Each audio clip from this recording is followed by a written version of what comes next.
racines de forgeron depuis l'invention du registre, le 14e siècle. Il y a eu une interruption familiale à la Révolution industrielle, donc ma famille s'est recyclée dans autre chose, au niveau de la forge.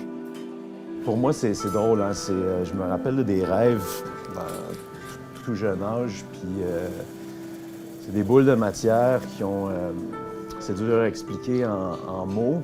Ils sont accrochés au bout d'une corde, puis elles descendent et elles montent comme des yo-yos. Puis la texture de cette matière-là, c'est le métal à chaud quand je frappe dessus. Puis j'ai jamais pu l'expliquer jusqu'à temps que je touche cette matière-là pour une première fois. C'est des rêves qui sont successifs que je me rappelle depuis mon tout jeune âge. Pour moi, la forge, c'est simplement une liberté pour l'humain, pour l'humanité, d'être capable de travailler avec la matière qui l'entoure. L'idée, c'est de l'élargir. Okay? Donc là, ce que je vais faire, je vais me prendre un pas en arrière. Après 10 ans de pratique de façon commerciale, j'ai eu une entreprise avec plus de 10 employés pendant plusieurs années. À un moment donné, je ne me retrouvais pas dans mes valeurs. Puis, c'est l'étude des objets anciens qui m'a fait comprendre qu'il fallait que je remette en question l'ensemble de ma profession. Je ne connaissais pas ma profession, celle que je chérissais, la forge. Puis c'est les objets anciens qui m'ont appris pourquoi les anciens travaillaient d'une telle façon. La matière n'est pas la même, les techniques ne sont pas les mêmes.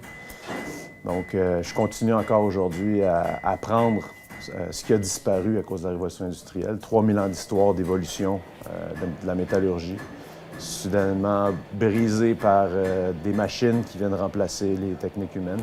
Je suis convaincu que c'est encore possible aujourd'hui, grâce à ce savoir-là, de revenir à des choses des valeurs plus nobles. C'est une façon aussi, en tant qu'humain, de me sentir utile. Si cette vie-là, elle peut... comment cette vie-là peut être utile aux autres, t'sais. C'est toujours en relation avec qu'est-ce que je peux faire pendant ce temps-là que je suis ici. Qu'est-ce que je peux faire pour les générations futures? Comment je peux laisser quelque chose que la planète soit mieux? C'est un peu ça. Voilà. Tu commences par attaquer un point, tu fais un mouvement de va-et-vient, toujours en restant dans le centre. Exact. Plus j'ai une conscience éveillée, plus j'ai à apprendre sur l'essence même de la vie, sur qu'est-ce qu'on fait ici, trouver la paix. Je pense que être heureux dans ce qu'on fait, puis être serein, ça, c'est le travail essentiel d'une vie, c'est pas la forge. Donc, il y a des choses beaucoup plus importantes que la forge, les relations humaines. J'ai beaucoup à apprendre. On a tous beaucoup à apprendre à travers ça, t'sais. Par contre, ce que je connais le mieux, c'est la forge. Puis c'est ça que j'ai le mieux à offrir. Mon coup de marteau, lui, peut être gauche.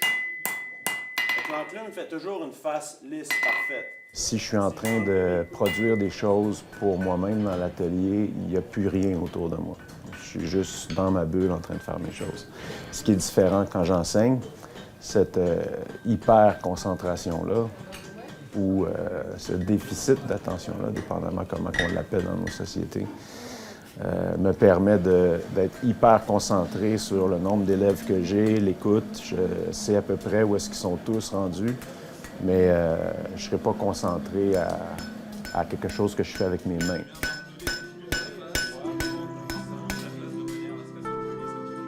On vit dans un monde intellectualisé où est-ce que tout doit être prouvé, démontré, débattu. Moi, j'ai pas envie d'embarquer là-dedans.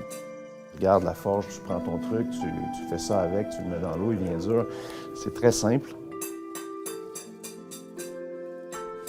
Personnellement, j'ai eu ce besoin-là de m'exprimer.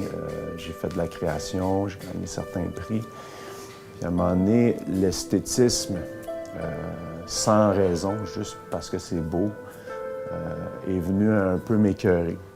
Parce que j'ai commencé personnellement à trouver que c'était trop flagrant dans le monde dans lequel on vit, que tout doit être beau, mais au détriment de la fonction ou de la raison.